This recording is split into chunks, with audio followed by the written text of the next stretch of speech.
안녕하세요. 취업의 오늘도 계속 수업을 하도록 하겠습니다. 자, 우리가 중간고사 이전까지는 제가 자소서에 관련된 내용이 좀 집중을 할 거고, 그 다음에 이제 부가적인 영상을 제가 좀 더 올려드릴 거예요. 그러면은 이제 제 수업은 실용적인 성향이 강한 수업이니까, 뭐 우리가 교재는 교재대로 제가 설명을 할 거고, 자소서는 자소서대로 설명을 할 거고, 그 다음에 이제 부가 영상. 제가 이제 고민을 좀 해보니까, 부가 영상을 만약에 만들어서 설명할 거라고 하면은 적지 않은 컨텐츠가 있더라고요.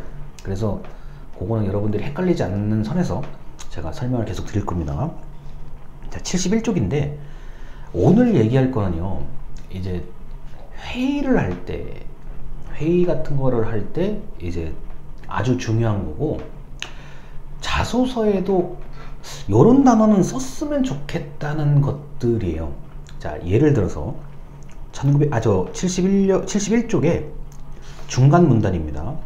1939년 알렉스 오스번이라는 사람이 개발한 브레인스토밍은 누구라도 어디서든지 간단하게 써먹을 수 있다는 점에서 급속도로 펴지기 시작한 건데, 브레인스토밍은 생각을 쉽게 하는 사고방법으로 발상법의 발상법이라고 부른다.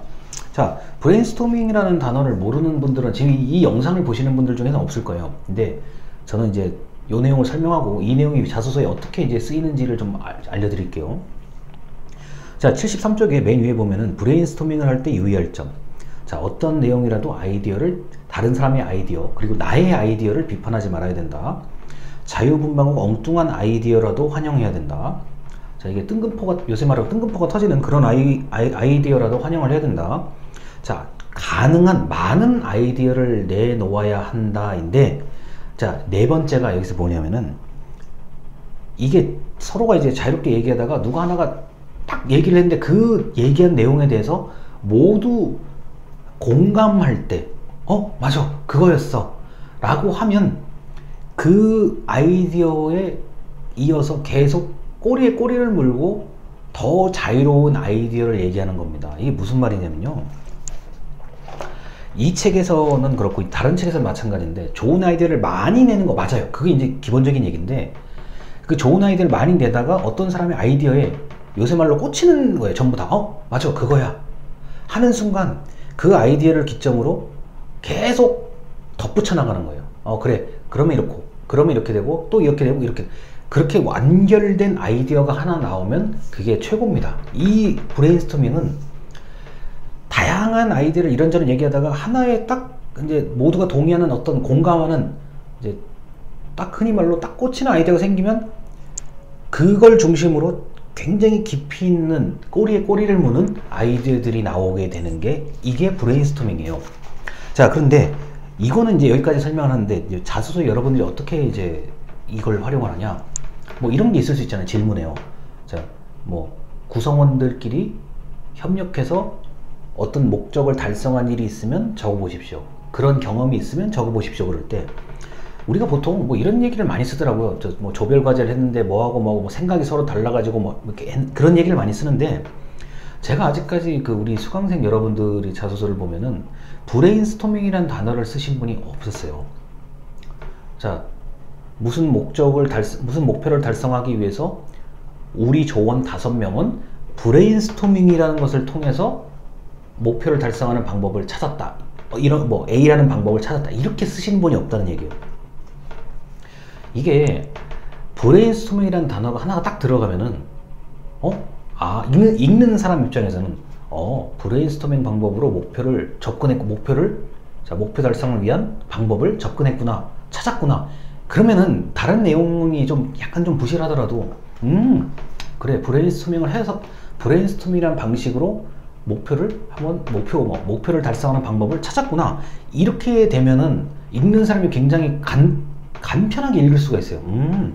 끝까지 다 읽을 것도 아니고, 브레인스토밍, 이 방법을 통해서 구성원들이 방법을 찾았구나, 문제 해결 방법을 찾았구나, 이렇게 돼야 된다는 거예요. 그래서 저는 여러분들이 혹시라도 자소서에 이렇게 뭐 여러 사람과 협력, 뭐 동아리나 팀 안에서의 뭐 갈등을 조정했다, 뭐 목표 달성을 위해서 뭐 논의한 것들 이런 뭐 질문을 이제 보시게 되면 가능하다고 하면 브레인스토밍이라는 단어도 한 번쯤 적용해 보면 좋아요.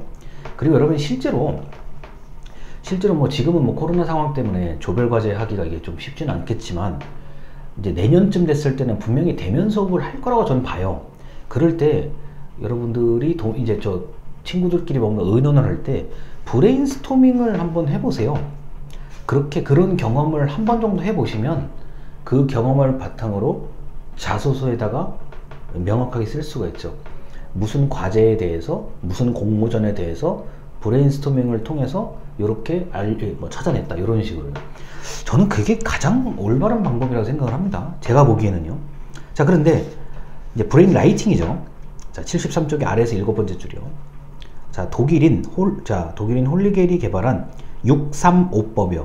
6명이 둘러앉아 3가지의 아이디어를 5분 내에 쓰고 옆으로 돌리는 방법이라고 하는 이런 그 개량된 아이디어 발상법이죠. 그러니까 브레인스토밍처럼 하는 방식일 수도 있는데 이거는 말이 아니라 글로 표현하는 방법이고, 다른 사람 앞에서 발표를 뭐 하기가 좀 부끄럽거나 말을 잘 못하시는 분들이 브레인 라이팅을 쓰면 참 좋아요.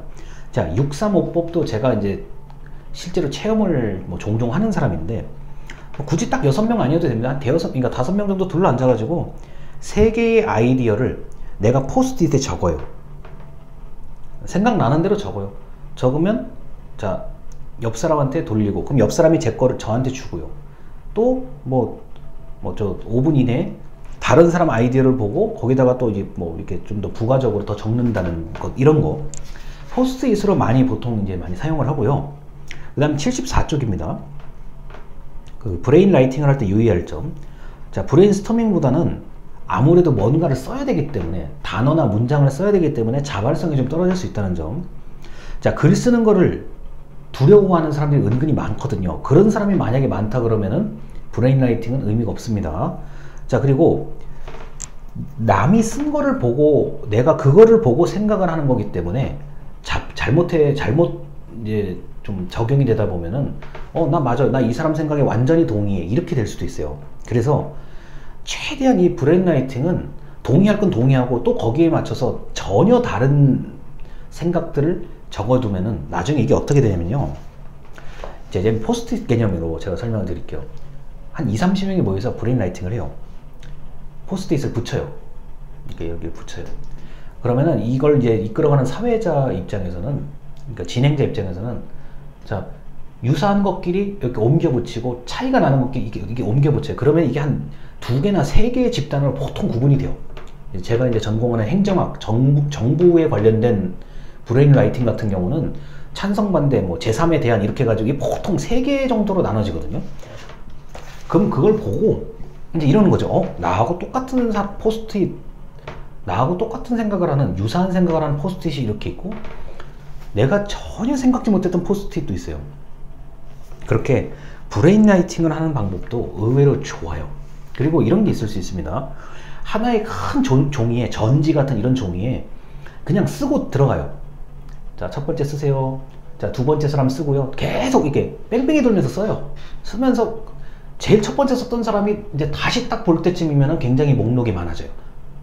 그래? 그럼 요거 또 계속 적당히 써서 이제 좀 꽉 찰 때쯤이면 이제 분류를 해내기 시작하죠. 정리를 한다고요. 따로요. 자, 이런 방식으로 브레인 라이팅을 하는 방법이 있고요.